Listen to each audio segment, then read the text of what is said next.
Hello friends, welcome back to my YouTube channel. आजच्या व्हिडिओमध्ये आपण 6 फिगर्स ऑफ स्पीच म्हणजेच अलंकार अभ्यासणार आहोत.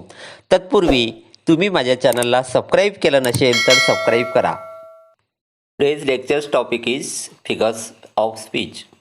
For making an impressive language of the poem, different figures of speech are used by the poet in their poems.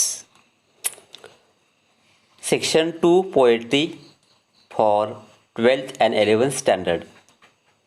Question number 3 A poems. यामध्ये figure of speech आणि rhyme scheme विचारतात. पोएममध्ये एकूण 5 activity असतात. प्रत्येक ॲक्टिव्हिटी ही 2-2 गुणासाठी असते, म्हणजेच 10 गुणासाठी poem असते असं तुम्ही लक्षात घ्या. I mean the poem it is for 10 marks. A4 ॲक्टिव्हिटीमध्ये पोएटिक डिवाइस विचारतात. पोएटिक डिवाइसमध्ये फिगर ऑफ स्पीच किंवा राईम स्कीम विचारतात. आजच्या लेक्चर्समध्ये I mean today's lectures we are going to study about the figure of speech, different figure of speech, their examples and how to write explanation of the figure of speech. Here you know on the figure of speech following activities or tasks are asked. You know the first activity, that is name and explain the figure of speech in the following lines.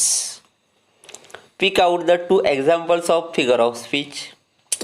Select the appropriate figure of speech from the box given below and complete the table. म्हणजे ह्या 3 activities सुरुवातीला तुम्हाला खूप लक्षात ठेवायच्या आहेत की name and explain the figure of speech in the following lines. त्यांनी लाईन देतात, त्या लाईनमध्ये असणारं फिगर ऑफ स्पीच आपल्याला ओळखायचं आहे, त्याचं नाव लिहायचं आहे आणि ते एक्सप्लेन करायचं आहे.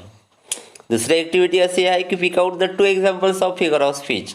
त्यांनी फिगर ऑफ स्पीचचं नाव देतात आणि त्याची 2 उदाहरणे कवितेमधून शोधून लिहा असं सांगतात.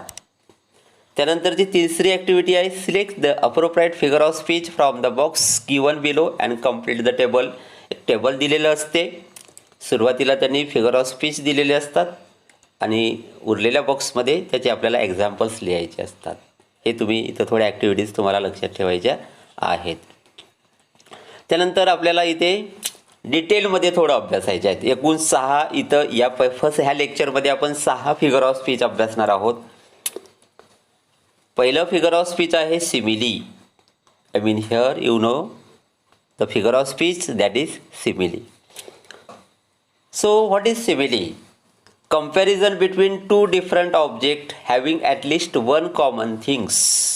I mean comparison between 2 objects. 2 ऑब्जेक्टमध्ये आपण काय करणार आहोत? कंपॅरिझन करणार आहोत. म्हणजे 2 भिन्न ऑब्जेक्ट आहेत आणि त्यामध्ये आपण तुलना करणार आहोत. त्यालाच उपमा अलंकार असं म्हटलेलं आहे. परंतु हे तुलना करत असताना या 2 वस्तूमध्ये किमान एक तरी गुणधर्म समान असला पाहिजे असं इथं तुम्हाला लक्षात घ्यायचं आहे. त्यामध्ये एक्झाम्पल्स दिलेले आहेत. He talks like donkey. She is as strong as tigress. म्हणजे इथे पहिल्या वाक्यामध्ये तुलना करताना त्यांनी लाईक शब्द वापरलेला आहे. दुसऱ्या वाक्यामध्ये तुलना करताना ॲज शब्द वापरलेला आहे. म्हणजे 2 ऑब्जेक्ट आहेत. तिथं ऑब्जेक्ट तुम्हाला लक्षात घ्यायचे आहे की पहिल्या वाक्यामध्ये ही I mean it is an object and donkey, हे लक्षात घ्या. दुसऱ्या वाक्यामध्ये सी आणि टायग्रेस यामध्ये तुलना झालेली आहे आणि तुलना करत असताना लाईक आणि ॲज हे 2 शब्द वापरले गेलेले आहेत. पहिल्या वाक्यामध्ये लाईक, दुसऱ्या वाक्यामध्ये ॲज.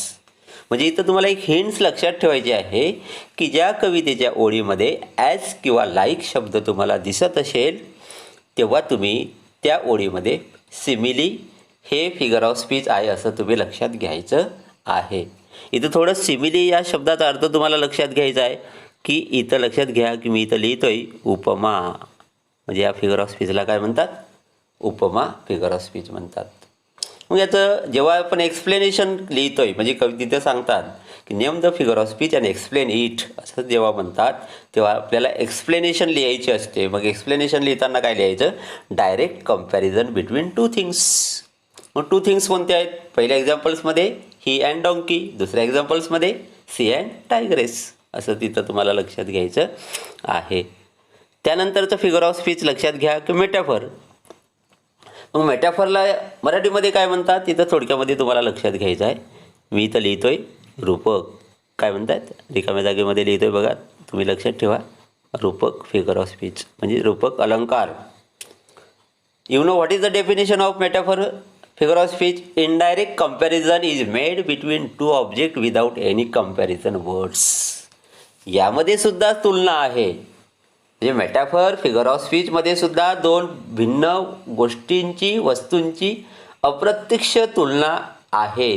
त्याला सुद्धा रूपक अलंकार असं म्हटलेलं आहे. परंतु तुलना करत असताना इथं कंपॅरिझन वर्ड्सचा वापर केला जात नाही. I mean you know here comparison is made between two objects without any comparison words. जे की आपण सिमिलीमध्ये ॲज किंवा लाईक शब्द वापरून आपण दोन ऑब्जेक्टमध्ये कंपॅरिझन केलो, तशी कंपॅरिझन मेटॅफरमध्ये ते शब्द वापरून केल्या जात नाही. तर कोणते शब्द वापरतात मग तुम्ही लक्षात घ्यायचं की तिथं पण मी तुम्हाला हिंट्स दिले, इथं पण हिंट्स आहे की हे जे इथं टू बीचे फॉर्म्स सांगितलेले आहेत, to be's form is, am, are, have, has. पुन्हा एक तुम्हाला लक्षात घ्या, इथं वॉच पण लक्षात घ्या आणि वेअर पण लक्षात घ्या. वॉच, वेअर म्हणजे हे टू बीचे रूपे जे आहेत प्रेझेंट टेन्समधील असेल, पास्ट टेन्समधील असेल आणि टू हॅवची रूपं जे आहेत हे आणि इथं मेन व्हर्ब म्हणून वापरल्या जातात. लक्षात घ्या की जसं की एक साधे एक्झाम्पल्स बघा. जेव्हा आम्ही तुम्हाला विचारतोय की तुमचे वडील काय करतात, व्हॉट्स युअर फादर, तुम्ही लगेच सांगताय की my father is a teacher, my father is a farmer. जे फार्मर आणि तुमचे वडील, टीचर आणि तुमचे वडील यामध्ये तुलना आहे. परंतु तुलना ही कशी केलेली आहे? इनडायरेक्ट, अप्रत्यक्षरित्या तुलना केलेली आहे. कोणते शब्द वापरून? तर my father is a farmer.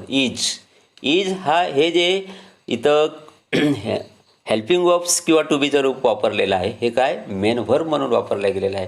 म्हणजे हिंट्स इथं तुम्ही लक्षात घ्यायचं आहे की वाक्यामध्ये हे जे टू बीज फॉर्म असतील, टू हॅव्स फॉर्म असतील, पास्ट टेन्समधील किंवा प्रेझेंट टेन्समधील हे जेव्हा मेन व्हर्ब्स म्हणून याचा वापर होतो तेव्हा त्यामध्ये मेटाफर फिगर ऑफ स्पीच असं त्याला म्हणतात, असं तुम्ही लक्षात घ्या. इथं मी 2 एक्झाम्पल्स दिलेले आहेत. पहिले example life is a dream and second is she has a heart of gold. Life is a dream म्हणजे लाईफ काय आहे? स्वप्न आहे, जीवन हे स्वप्न आहे. आणि दुसऱ्यामध्ये सांगितलेलं की she has a heart of gold. आपण म्हणतो ना तिला अगदी तिचं जे हृदय आहे किंवा तिचं मन सोन्याचं मन आहे. म्हणजे इथं तुलना ही त्यांनी डायरेक्ट केलेली आहे, असं इनडायरेक्ट तुलना केलेली आहे. अप्रत्यक्षरित्या इथं दोघांची तुलना झालेली आहे असं तुम्ही लक्षात घ्या. मग त्यानंतर हे एक्सप्लेन आपल्याला करायचं. मग एक्सप्लेन कसं करायचं आहे की जसं की लाईफ इज मी पहिले सांग लाईफ इज अ ड्रीम म्हणजे लाईफ आणि ड्रीममध्ये इनडायरेक्ट कम्पेअर्ड केलेली आहे. म्हणजे life is indirectly compared to dream असं इथं तुम्हाला लक्षात घ्यायचं आहे. त्यानंतरचं फिगर ऑफ स्पीच लक्षात घ्या, पर्सॉनिफिकेशन. मग पर्सॉनिफिकेशन म्हणजे नेमकं याचा काय अर्थ होतो की चेतना गुणोत्ती अलंकार. याला मराठीमध्ये काय म्हणतात की चेतना गुणोत्ती अलंकार म्हणतात. चेतना गुणोत्ती अलंकार म्हणतात. मग यामध्ये नेमकं what is the definition of it in English? Non living things are given human quality is called personification. You know living things and non living things. Non living things are given human quality is called personification. म्हणजे निर्जीव वस्तू जे असतात सजीवासारखे संबोधने म्हणजे चेतना गुणोत्ती अलंकार म्हणतात, असं इथं तुम्हाला लक्षात घ्यायचं आहे.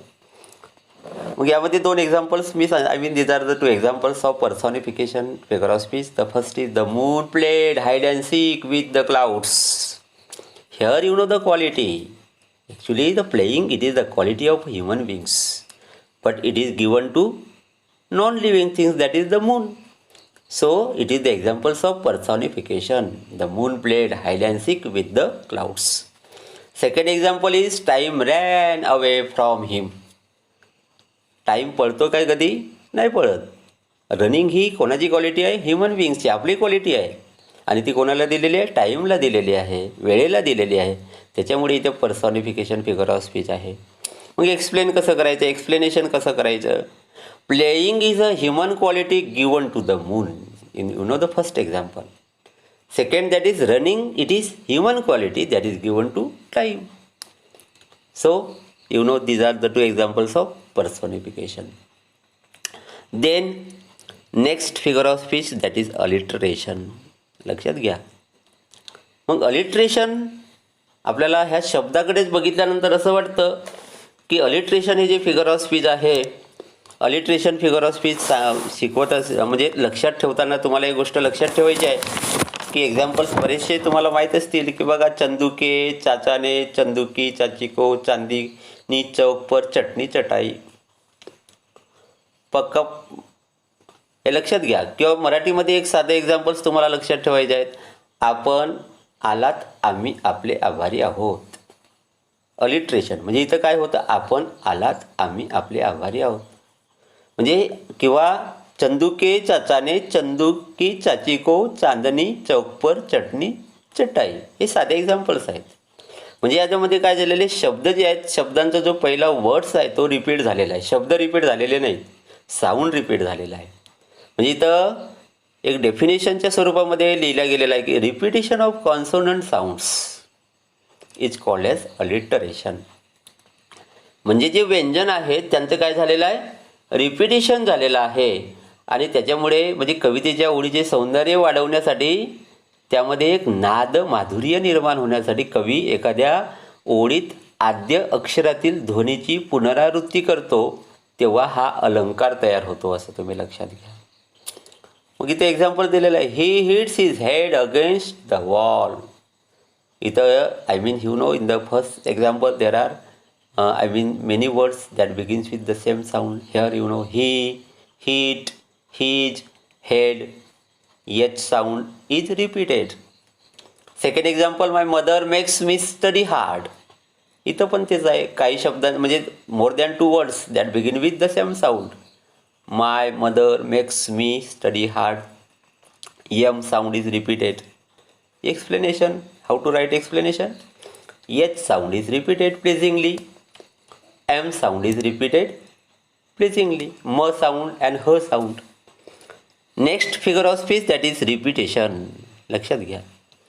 मग रिपिटेशन म्हणजे काय, अलिट्रेशनमध्ये आणि रिपिटेशनमध्ये काय फरक आहे.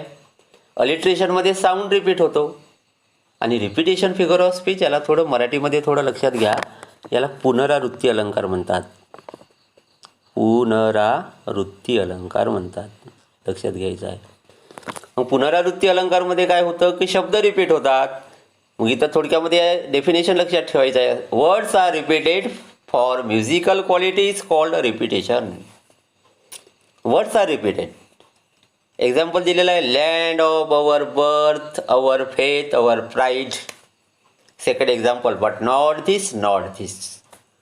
Our birth, our, here the word that is our, our, our 3 times use here, the word that is our. Second example, that is but not this, not this, not this, not this. These are different words and these same words are used many times. Words is repeated for musical quality. Our word is repeated. Not this word is repeated for musical quality. So it is a repetition figure of speech. Then antithesis figure of speech. नंतरचा figure of speech लक्षात घ्यायचा आहे तुम्हाला. म्हणजे अँटिथेसिस figure of speech म्हणजे नेमकं काय, विरोधाभास अलंकार. याला काय म्हणतात, विरोधाभास. आता विरोधाभास म्हटल्यानंतर आपल्याला पटकन लक्षात येतं की यामध्ये अपोजिट वर्ड्स असतील, अपोजिट आयडिया असेल. थोडक्यामध्ये विश्लेषण इथं केलेलं आहे की 2 opposites idea or words bring together to highlight the contrast is called antithesis. की 2 विरुद्ध ज्या कल्पना असतात किंवा शब्द एकत्र आणून वाक्याचे जेव्हा सौंदर्य वाढवले म्हणजेच विरोधाभास अलंकार होय. मग यामध्ये एक्झाम्पल्स आहेत. लक्षात इथं तुम्हाला थोडं इथं एक हिंट्स लक्षात ठेवायचे की 2 विरुद्धार्थी अर्थ असलेली शब्द असतात. जसे की गुड बॅड, जसे की शॉर्ट टॉल, जसे की नियर अवे. हे असे जे शब्द आहेत, विरुद्धार्थी शब्द जेव्हा कवितेच्या ओळीमध्ये येतात तेव्हा तिथं अँटिथेसिस फिगर ऑफ स्पीच असतो. आणि ते काय हायलाईट करतं? कॉन्ट्रॅस्ट, विरोध हायलाईट करतं, असं तुम्ही लक्षात घ्या. तर पहिले examples you know the first example that is virtue and vices don't go side by side. मग इथे व्हर्च्यू अँड व्हायसेस हे विरुद्धार्थी दोन शब्द आहेत, हे तुम्ही लक्षात घ्या. Second sentence that is she comes and goes, यामध्ये कम्स गोज हे दोन विरुद्धार्थी शब्द आहेत. म्हणजेच त्याच्यामुळे इथं ह्या ओळीमध्ये कोणतं फिगर ऑफ स्पीच आहे लक्षात घ्यायचं तुम्ही? अँटिथेसिस. And you know how to write explanation. Virtue and vice, these two opposite words bring together to highlight the contrast. Second, you know, comes and go, these two opposite words bring together to highlight contrast. In this way, we have studied 6 figures of speech in this first part of the figures of speech lecture. In the next lecture, we will study other figures of speech. So you should subscribe my YouTube channel. Thank you.